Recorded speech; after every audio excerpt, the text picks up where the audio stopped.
উপদেষ্টা নাহিদ ইসলাম পদত্যাগ করে তার জীবনের অন্যতম একটা ঐতিহাসিক ভুল করেছেন।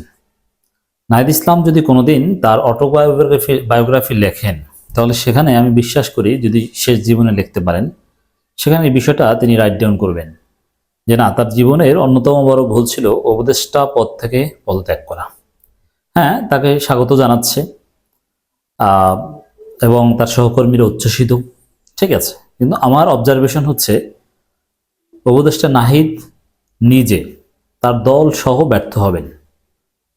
কারণ উপদেষ্টা নাহিদ উপদেষ্টা পদ থেকে পদত্যাগ করেছেন, এখন তার উপদেষ্টা নেই। এই পদ থেকে পদত্যাগ করা এটা বড় কিছু, এটা তার বড় মানসিকতার পরিচয়। ব্যক্তি নাহিদ অত্যন্ত ভদ্র, কোনো সন্দেহ নাই, আমাদের কাছের ছোট ভাই, আমরা জানি। কিন্তু এটা কোনো ওয়াইজ ডিসিশন নয়।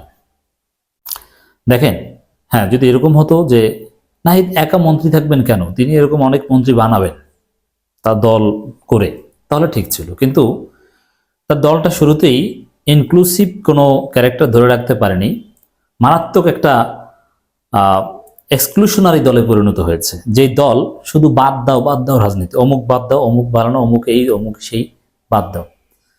মানে এই দলের তেমন কোনো সম্ভাবনা আমি এখন আর দেখি না।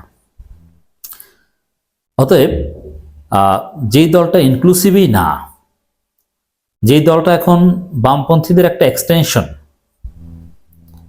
সেই দলে যোগ দিতে একজন গুরুত্বপূর্ণ উপদেষ্টা পদ থেকে ছেড়ে আসা, পদত্যাগ করা, এটা ভালো সিদ্ধান্ত হিসেবে আমি দেখছি না।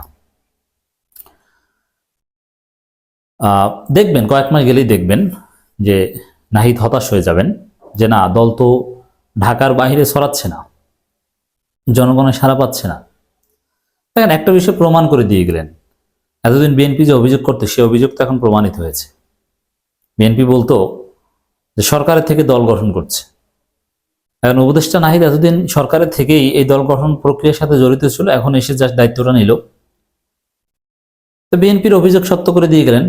এমন তো না যে কিছু জানতেন না, হঠাৎ করে 2 দিনের সিদ্ধান্তে একটা দলে জয়েন করলেন, উপদেষ্টা পদ ছিলেন না, এতদিন সবকিছু গুছিয়েছেন। তাহলে সরকারের থেকে আপনি কেন দল ছাড়েন? এখানে কিন্তু আনএথিক্যাল পয়েন্ট আসে। এরপরে দেখেন, দিন শেষে আসিফ, মাহফুজ এরাও পদত্যাগ করবে, হয়তোবা লেট হবে। এর মানে তারাও এটার সাথে জড়িত, এই দলের সাথে জড়িত।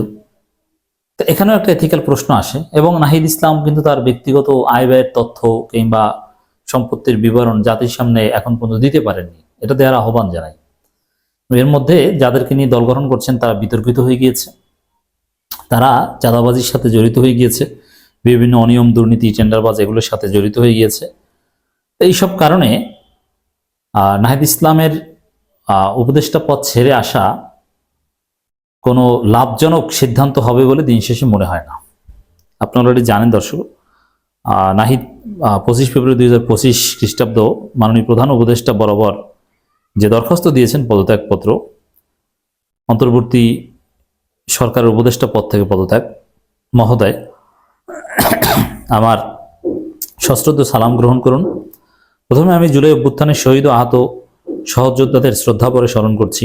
রক্তক্ষয়ী গণ অভ্যুত্থানের পরে ছাত্র জনতার আহ্বানে সাড়া দিয়ে পরিবর্তিত নতুন বাংলাদেশ বিনির্মাণে দায়িত্ব গ্রহণ করার জন্য আপনার প্রতি অশেষ কৃতজ্ঞ। বৈষম্যহীন, ক্ষুধা ও দারিদ্র্যমুক্ত উন্নত বাংলাদেশ গড়তে আপনার নেতৃত্বে গঠিত উপদেষ্টা পরিষদ আমাকে সুযোগ দানের জন্য আপনাকে আন্তরিক ধন্যবাদ জ্ঞাপন করছি। গত 8 আগস্ট 2024 খ্রিস্টাব্দ তারিখে শপথ নেয়ার উপদেষ্টা পরিষদে আমি ডাক, টেলিযোগাযোগ ও তথ্যপ্রযুক্তি মন্ত্রণালয় এবং তথ্য সম্প্রচার মন্ত্রণালয়ের দায়িত্ব পাই। নানামুখী চ্যালেঞ্জের মধ্যেও আপনার নেতৃত্বে দায়িত্ব পালনে সদা সচেষ্ট থেকেছি। কিন্তু বর্তমান প্রেক্ষাপটে দেশ ও জাতির বৃহত্তর স্বার্থে আমার ছাত্র জনতার কাতারে উপস্থিত থাকা উচিত মর্মে আমি মনে করি। ফলে আমি আমার দায়িত্ব থেকে ইস্তফা দেওয়ার সমীচীন মনে করি। দেখেন, এর মানে ব্যক্তিগত কারণ বা অন্য কোনো কারণে না, একেবারেই রাজনৈতিক দলে জয়েন করতে। অবশ্যই এই দরখাস্তের এটা একটা ইতিহাস হয়ে থাকবে এবং একটা কলঙ্কজনক হয়েও থাকবে। বিএনপিকে যেরকম আজকেও আমরা কিংস পার্টি বলি, ওরকম ভবিষ্যতে বলবে।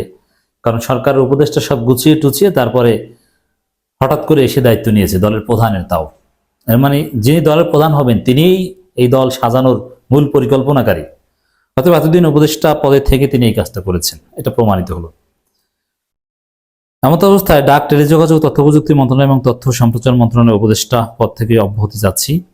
আমার পদত্যাগপত্র গ্রহণ করতে মহোদয় সবিনয় অনুরোধ করছি। এর স্বাভাবিক, প্রফেসর ইউনূস তাকে জড়িয়ে ধরেছেন বা পদত্যাগপত্র গ্রহণ করেছেন। এখন নাহিদ এখন আর উপদেষ্টা নেই।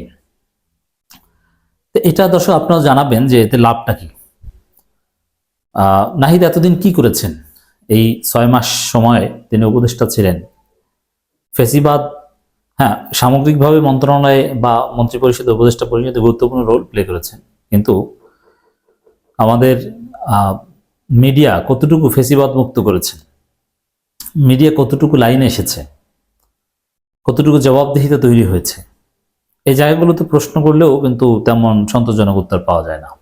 তো এক কথায় যদি বলি দর্শক, ওভারঅল এটা তো সহজ ক্যালকুলেশন। আপনি মন্ত্রিত্ব ছেড়ে একটা দল, যে দল অলরেডি অনেকটা ডেভিয়েটেড, বিতর্ক উঠেছে, ইনক্লুসিভ কোনো দল না, তেমন সারা জাগানোর সম্ভাবনাও নেই, সেই দলে এসে আপনি কি অর্জন করতে চান? সারা জীবন আক্ষেপ করবেন, আমি বলে দিলাম।